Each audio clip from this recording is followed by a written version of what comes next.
मैं यात्रा में चला था ना, मैं कहता था मेरे अंदर कमियां ही कमियां हैं। क्या? एक नहीं, हजारों कमियां हैं, लेकिन इस कमियों को मैं निकालूंगा। क्या? यहाँ कोई दूध का धूला पैदा नहीं हुआ, और दूध का धूला ही होता तो यहाँ पैदा क्यों होता? मुझे पता था मैं भोगने के लिए ही पैदा हुआ हूं। ये शरीर मुझे भोग के लिए मिला है, भोग करने के लिए नहीं, भोगने के लिए। ये संसार दुख का भवसागर है, ये बात मुझे समझ में आया। और मैंने ऐसा कर्म किया, मैं सजा काट रहा हूं। और कमियां तो कमियां ही कमियां मुझ में है, मैं वही निकालने तो निकला हूं। और कमियां नहीं होती तो फिर जाता क्यों निकालने? क्यों तड़पता? क्यों व्याकुल होता? क्यों उदास होता? तो भाई स्वीकार करो कि यार हमने अपराध ही किया है, तभी तो यहाँ है, अशांति में। अब क्या मैं कर दूं ऐसा उसकी भरपाई कि वो अशांति खत्म हो जाए? क्या ऐसा क्या मेरे जीवन में सत्कर्म हो जाए कि किसी का श्राप मुझे दौड़ा रहा है? ऐसा क्या काम मेरे द्वारा हो जाए कि किसी के अंतर आत्मा से मुझे आशीर्वाद मिले और मैं उस श्राप से मुक्त हो जाऊं? क्या ऐसा क्या मुझे किसका आशीर्वाद मिल जाए, किस जीव का, कि मेरे द्वारा सत्कर्म हो जाए और उस स्थिति में हो जाए कि उसके अंदर से मेरे लिए ऐसा आशीर्वाद निकले कि मुझे बद्दुआ मिली है और मैं भोग रहा हूं, उससे मैं मुक्त हो जाऊं। और ये आपको आशीर्वाद ही निकाल सकता है। इसीलिए कहा गया सत्कर्म करो। आप ये घूम रहे हो, कोई भी घूम रहा है अज्ञानता में, उसको श्राप ही घुमा रहा है, उसे बद्दुआएं घुमा रही हैं, पता है आपको? और इसको कौन खत्म करेगा? आशीर्वाद। किसका आशीर्वाद? जरूरतमंद का। जब आपके द्वारा सत्कर्म होगा, जैसी उसकी जरूरत होगी वैसा उसके अंदर से आपके लिए आशीर्वाद निकलेगा। जैसे आप ही हो, आपको प्यास लगी, कोई तुरंत पानी लाके दे दे, आपको उतना आशीर्वाद नहीं निकलेगा। नहीं? 2 घंटे बाद कुछ आशीर्वाद निकलेगा, शाम तक मिले, 2 दिन बाद तड़पते रहो, प्यासों की तरफ पागल हो, पानी न मिले, और तीसरे दिन कोई लाके दे दे, जिंदगी मौत की सवाल, तो उसके लिए क्या 2 घंटे वाले के लिए निकला था वैसा आशीर्वाद निकलेगा? नहीं। ऐसा कुछ जीवन में हो जाए कि आपको जितनी बद्दुआ मिली है ऐसा व्यक्ति कोई मिल जाए और उसके लिए ऐसा कर्म हो जाए जरूरत के लिए, उसके अंदर से ऐसा आशीर्वाद निकले, सब सफाया हो जाए। क्या? सब।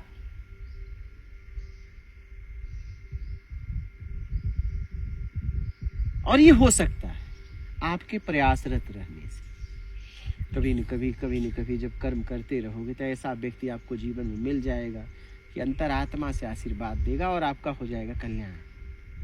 इसीलिए मैं कहता हूँ भैया, ईमानदारी सत्कर्म करो और आगे बढ़ो। यही पहला और आखिरी रास्ता है निकलने का इस भवसागर से, और कोई रास्ता वस्ता नहीं है भाई। ज्यादा प्रपंच में मत फंसो, यही करते रहो। और ये तो कभी कहो ही मत, कहो भैया कि हमसे जीवन में गलतियां ही हुई हैं। क्या? वो भी अनजाने में नहीं, जान के, लेकिन मैं उससे छुटकारा पाना चाहता हूं। मैं गलती का नतीजा हूं। क्या? मैं जहां हूं मेरे गलती की वजह से मैं हूं। आज मैं अशांत हूं, घुटन में हूं, तो इसका जिम्मेदार सिर्फ मैं हूं। और इससे अगर निकलना चाहते हो तो इसका जिम्मेदार तुम्हें बनना पड़ेगा अपने कर्मों के द्वारा। ये कह के पीछा ना छुड़ाओ कि मैं तो जब से समझने लायक, ये सब बहुत साधारण बातें हैं। निकलने वाला ये सब बातें नहीं करता है, कहता है यार कहाँ गड़बड़ी है, कहीं कहीं तो है, मैं इस गड़बड़ी से कैसे अपने आप को निकालूं। और जिसको नहीं निकलना है, आज तक तो हम आशीर्वाद दे निकल आई, आज तक तो हम कुछ गड़बड़ किया ना है। जब से जाने लायक ईमानदारी सत्कर्म से जीवन जिया, तब क्या करे भोगत है, तब क्या करे सड़त है, सड़ना ही है। आप अशांति में हो, सड़ ही तो रहे हो, और क्या रहे हो? घुटन ही है, सड़ रहे हो आप, पल पल सड़ रहे हो। आप व्यवस्थाओं को इतना मजबूत किए हो कि आप देख नहीं पा रहे हो, आप सड़ रहे हो।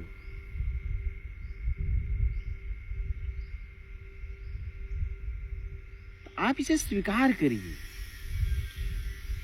कि भाई मुझसे हुआ है।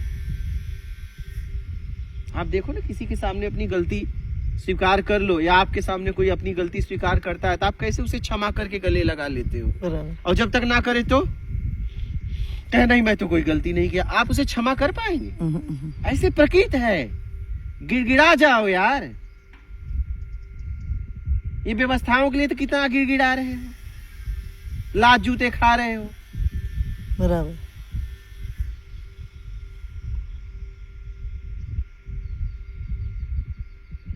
निकलने के लिए गिड़गिड़ा लो, गिड़गिड़ाना तो पड़ेगा ना। नहीं, हमसे गलतियां हुई है तो क्षमा तो गिड़गिड़ा के ही मांगोगे। अब मुस्कुरा के आपसे कोई गलती कर रखे, आए के हंस के कहे सॉरी गोयल जी हमें माफ कर दे, वकील साहब हमें माफ कर दे वो माफ क्या, और ज्यादा सजा समर्पण होना चाहिए। अरे तब तो मजाक उड़ा रहा है आपका। एकदम गोयल जी हमने कोई गलती नहीं किया है, माफ करो यार। क्या सही से डबल हो गया। तो ऐसे तो हम प्रकृति के सामने कह रहे हैं, ईमानदार सत्कर्म जब से समझने लायक हुए हमने तो कुछ ऐसा किया ही नहीं। इसका मतलब तुम उसको दोषारोपण कर रहे हो। एकदम सही। तो सब सजा डबल हुई है का? ये जैसे ही आपने बोला। हम तो गोयल जी गिड़गिड़ाते थे, हमारा तो गिड़गिड़ाना देख के लोग डर जाते थे, डर कब कांप जाते थे। हम जब गिड़गिड़ाते थे ना तो कांप जाते थे लोग, हमारे सामने खड़े होने में डर जाते थे, कपकपी हो जाती थी। बोलते थे ऐसे महाराज लोग भी मुझे मिले, बोले मुझे तो लगा मैं ही जिज्ञासु हूं, मैं ही सत्य का खोजी हूं। आज मुझे पता चला कि मुझसे ज्यादा तो आप हो, और आपको हो जाएगा। वो व्यक्ति मुझे खुद बोल रहा है, वो व्यक्ति मुझे खुद बोल रहा है आपको हो जाएगा, उसे नहीं हुआ है। लेकिन वो कह रहा है अभी तक मुझे ये भ्रम था। उसने इन शब्दों में कहा कि मुझे लगा कि मैं ही खोजी हूं। अरे आप तो मुझसे भी ज्यादा जिज्ञासु हो और आपको हो जाएगा। इसलिए कि मैं चिल्लाकर उसके सामने रो रहा था। शरीर कांप रहा था। वो व्यक्ति कब गया मेरे रोने को देख के?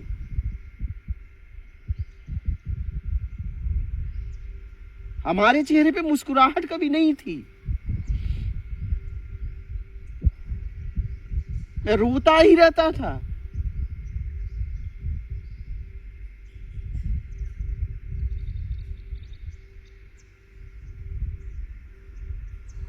और लोग उसे भगवान की तरह सेवा करते हैं जहां वो है।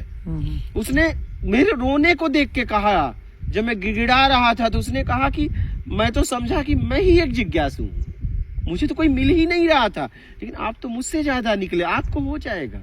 देखिए उसके अंदर से निकल रहा है और उसे नहीं हुआ है।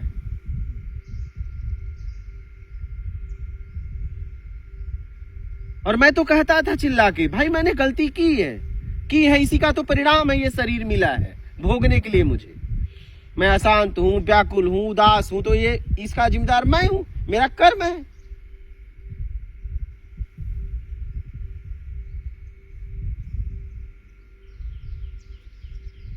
आज अगर नतीजा है तो मेरी गलती सही है, मैं स्वीकार करता हूं पूरी तरह। मैं इससे निकलना चाहता हूं, अब मैं थक गया हूं,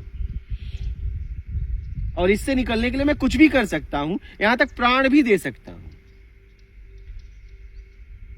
अपना मजाक मत बनवाइए ये सब कह के कि मैंने कोई गलती नहीं की। ये क्या होता है ना, आप और भी गिर रहे हैं। अगर ये व्यक्ति कोई कह रहा है तो और भी गिर रहा है, प्रकृति को दोषारोपण कर रहा है, उस परम सत्ता को दोषारोपण कर रहा है। क्या हमने तो कोई गलती नहीं की, बेमतलब का सजा। उसके न्याय पे क्वेश्चन मार्क। हाँ, उसके न्याय पे क्वेश्चन मार्क उठा रहे हैं। तो न्याय पे क्वेश्चन मार्क उठाओगे तो सजा बढ़ जाएगी। बराबर है। एक जज ने सजा दिया और वो कैदी जज को ही गाली देने लगे, तो क्या आपको लगता है सजा घटेगी बढ़ेगी? एक और ऑफेंस हो गया उससे। काश उस सजा को स्वीकार कर लेता और ईमानदारी सत्कर्म से भोगता, तो जेलर को इतना परमिशन था कुछ सजा माफ करवा देता। सजा देने वाला तो पक्का है, लेकिन उससे मुक्त कराने वाला कुछ कम भी करवा देता, वो जेलर है जिसके अंडर में तुम रहोगे। लेकिन कैसे करवाएगा? ईमानदारी सत्कर्म। वो ऐसे ही नहीं भेज सकता, क्योंकि जब वो अप्लाई करेगा, जब भेजेगा, तो उसकी चेक इन होगी। ऐसे ही छोड़ी ना, उसकी चेक इन होगी, लोग आएंगे, उससे सीनियर भी तो कोई है, वो सिर्फ अप्लाई कर सकता है भैया, निवेदन कर सकता है अपने सीनियर से, उस डिपार्टमेंट से, कि ये फला फला कैदी नंबर है, ये बहुत सज्जनता से रहता है, इसका कुछ सजा माफ करने की कृपा करें। तो वो सिस्टम जांच भेजेगा और जांच में अगल बगल वालों से पूछा जाएगा कि ये व्यक्ति कैसे रहता है, कैसे जीता है। जब घुमा फिरा के सब ने कह दिया, परसेंटेज सबका ज्यादा है कि नहीं ये बहुत सज्जन महापुरुष है और परसेंटेज ज्यादा है, तो कहेगा हाँ भाई इसका कम करो, इसका कम करो, ये तो बहुत सज्जन है यार। और पता चला कि नहीं वो दुष्टता से रह रहा है, तो और वहाँ जेल में मारते हैं उनको, जेल में मारते हैं और सजा भी बढ़ सकती है अगर अपराध किया तो ये कहना बंद करो, बहुत इज्जत से, बहुत सज्जनता से स्वीकार करो कि गलतियों का मैं पुतला हूँ। क्या हूँ? गलतियों का पुतला। हाँ, एकदम सही। हमने जीवन में अपराध के अलावा कुछ किया नहीं, तभी तो मैं यहाँ हूँ। स्वीकार करो और निकल लो। दोषारोपण करोगे, नहीं मैं तो सही हूं, वैसे उतनी सजा बढ़ती जाएगी और ये भवसागर में घूमते रह जाओगे। समझ गए?